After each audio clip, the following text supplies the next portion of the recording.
Hi guys, Squad here, and welcome to my first look video of Star Wars Squadrons. Before we get started, I'd like to give a huge thank you to EA for sponsoring this video and allowing me to play the game before release and record the video you're now watching. So, if you're a fan of space combat games such as Elite Dangerous and you love the setting of Star Wars universe, then Star Wars Squadrons will definitely be of interest to you. Star Wars Squadrons is out now on PC, PS4 and Xbox One. And the game is set after the events of Return of the Jedi, so just after the second Death Star was destroyed and the Battle for Endor is over, and you experience what it's like to be a pilot and take control of iconic starfighters from both New Republic and the Imperial fleet, such as the X-Wing and TIE fighters. Now, there are two elements to this game. There's the single-player campaign and there's the multiplayer combat. The single-player campaign, you find yourself playing alternating perspectives between the two factions who are battling for the galaxy. That's the New Republic and the Imperials. You find yourself playing as a New Republic pilot for part of the story, only to then switch over to the Imperial TIE fighter pilot to continue it. And this kind of oscillation between the two makes for a fun campaign playthrough, as you're not forced to play one side only. Instead, you experience the struggles both sides are facing. Then there's the multiplayer combat, so that's 5 versus 5 dogfights set against various backdrops such as gas giants, shattered moons and asteroid fields. Alternatively, you can take part in fleet battles. Fleet battles put one large fleet against the other and have specific staged goals. So first you have to take down the enemy's starfighters. You take enough of those down and you can move on to attack their support ships such as cruisers and frigates, and when you've defeated those you move on to their flagships such as the Star Destroyer in order to win the match. All of this while stopping the enemy team doing the same to your fleet. Now, you can squad up with friends and other players online to do this, and you can perform fleet battles against AI or player fleets. Each fleet needs to be made up of different classes of ships to be most effective. Speaking of ship classes, let's take a look at what classes and customizations are available. There are 4 ship classes in Star Wars Squadrons: the Fighter class, the Interceptor, the Bomber, and the Support. Now, on the New Republic side, that translates into the X-Wing Fighter, the Y-Wing Bomber, the A-Wing Interceptor, and the U-Wing Gunship. Meanwhile, over in the Imperial hangar, we have 4 ship classes just the same, except they're different models. So, in the Fighter class, we have the TIE LN Fighter, the TIE SA Bomber, the TIE IN Interceptor, and the TIE RP Reaper. As well as the 4 classes of ship, all ships can be customized with components, skins, decals, and cockpit accessories.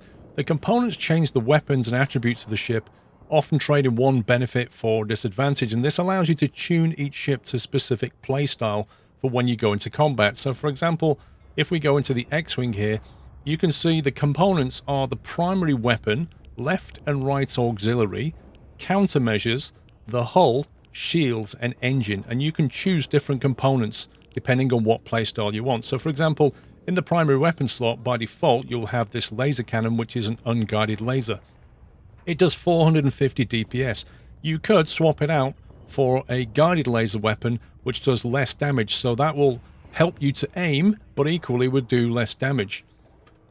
If you look at the auxiliary side of things, by default, you'll have a repair droid and some concussion missiles in the fighter. The repair droid is a little R2 unit in the back, which will actually repair the hull integrity. If you decide you don't want that, you could swap it out for something like an emergency assault shield, which is great if you're attacking capital ships. So when you go in, you can deploy this shield, which will reduce the damage you're taking from the front while you go in and do an attack run on a capital ship. Likewise, you've got countermeasures, which by default use these Seeker warheads. You could, if you wanted to, swap that out and have particle burst system or a center jammer. The center jammer will block all locking targets on you for 4 seconds, but it has a 26-second cooldown. This is something that we'd use before the lock is acquired, whereas this is something you would use when the missiles have been launched. Then you've got the hull integrity. So by default, you'll have just a normal static hull. But what I like to do is I like to swap it out for this one, the dampener hull, because for 10% hull integrity disadvantage, I double the lock time it takes for somebody to lock a missile on me. Well, at that time, you could have dodged around some rocks and stuff and it makes it very difficult for the enemy to get a lock on you. Then you've got the shields. The shields are various styles. You've got the standard deflector shield. You've got scrambler shields, which again slows down hostile locks. So, you know, it has a penalty of a regeneration delay, but it will double the time that it takes to get a lock on you. And missiles are quite a problem in this game. Then you've got things like the engines, so the standard engine, or you could tune it and say, well, I want more maneuverability, but I want less acceleration and maximum speed. And by basically using these loadouts, you can customize a ship for a particular squad that you're in, perhaps, and you can say, well, I'll attack the enemy capital ship. I'll put the iron weapons in there. You can go in and take care of enemy fighters, etc. As well as that stuff, which is payable, by the way.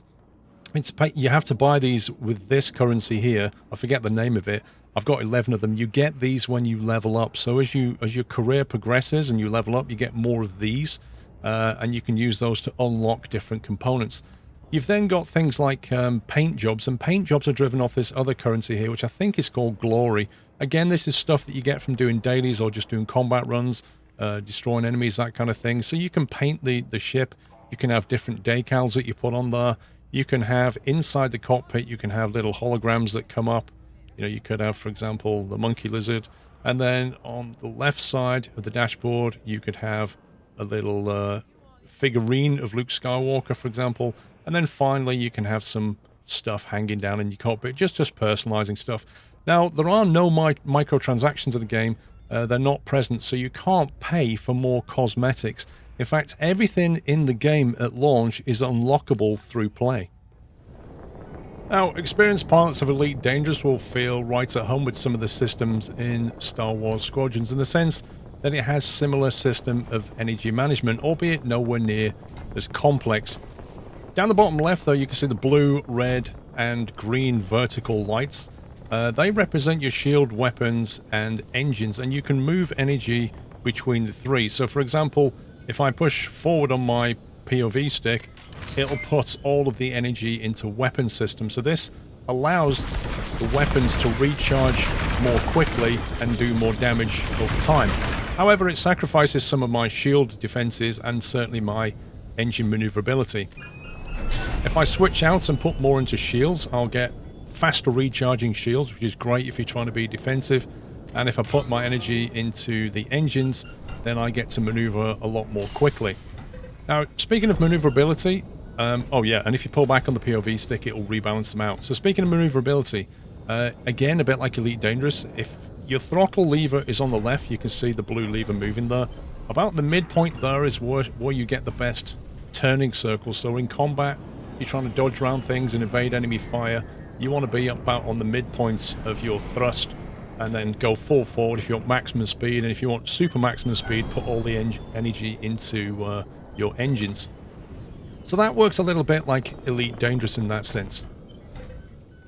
On top left, you'll see that little circle there. That's my radar, if you like. That shows that icon, the white icon. If that's my capital ship, if I fly in there, I can switch class, if you like, so I can stop being a fighter, maybe move to support or interceptor, that kind of thing.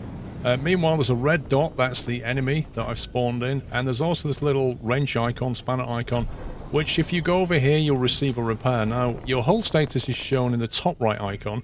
I've got no damage at the moment, and you can see I've got full shields. But if that was damaged, it would show a number of my hull integrity between 0 and 100, and if I go into here, it will repair it.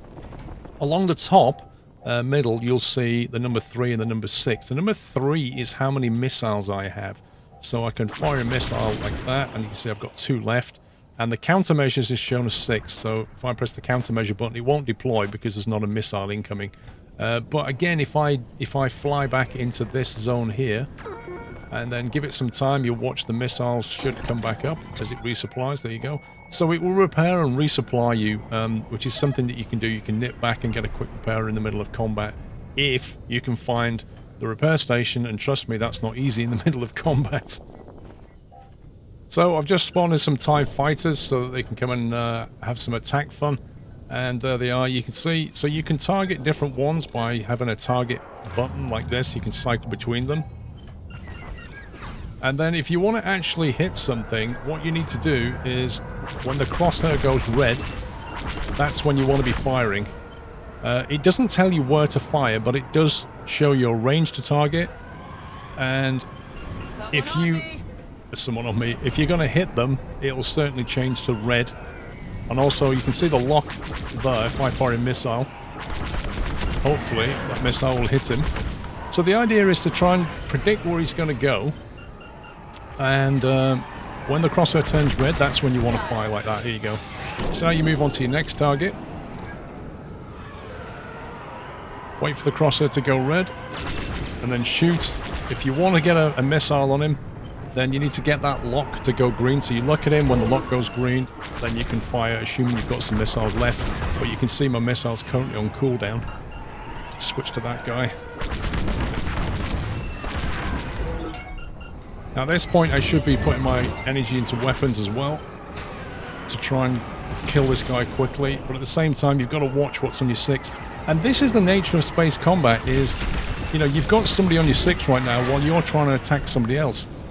And it can be very confusing as to who is where. And I'd love to play this with people in a squad, because you can basically go into combat together and watch each other's 6, or otherwise known as a wingman.